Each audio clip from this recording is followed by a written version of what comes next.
Biodiversität, rufen kluge Leute von der Universität.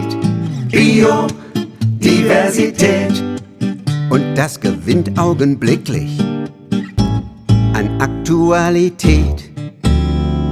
Tiere und Pflanzen sind von Aussterben bedroht. Millionen von Arten sind in größter Not. Insekten und Bienen sind außer Rand und Band.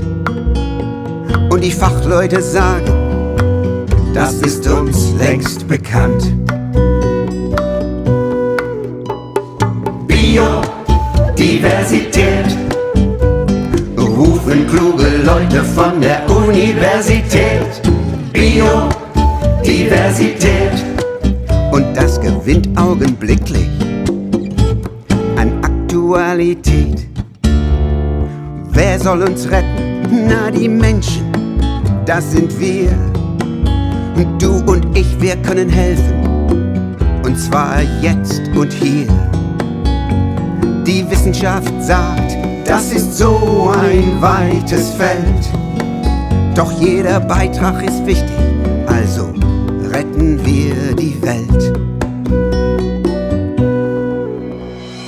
Artenvielfalt heißt das Zauberwort. Artenvielfalt an jedem Ort. In den Gärten, in den Wäldern, in den Städten, auf den Feldern, in der Erde, auf den Dächern, in den Flüssen. Wir müssen agieren, und zwar sofort. Und jetzt kommen Fachleute zu Wort. 40% aller unserer Pflanzen, die wir essen, werden durch Insekten bestäubt. Wir müssen auch das Unordentliche und Wilde an der Natur akzeptieren lernen. Und manchmal sind es zum Beispiel gerade die ganz kleinblütigen Pflanzenarten, die den Unterschied machen. Vieles an Biodiversität ist winzig klein, aber ohne die Bakterien und Pilze würden unsere Ökosysteme nicht funktionieren. Wir haben unseren gesamten Planeten so verändert, dass dort kaum noch Platz für wildlebende Tiere ist. Stabile Waldökosysteme und vitale Bäume sind wichtig für den Erhalt der Biodiversität.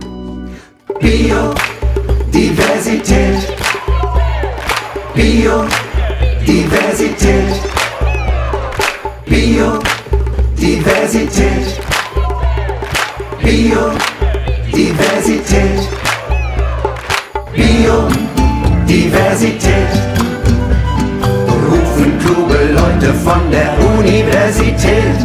Biodiversität, und das gewinnt augenblicklich an Aktualität.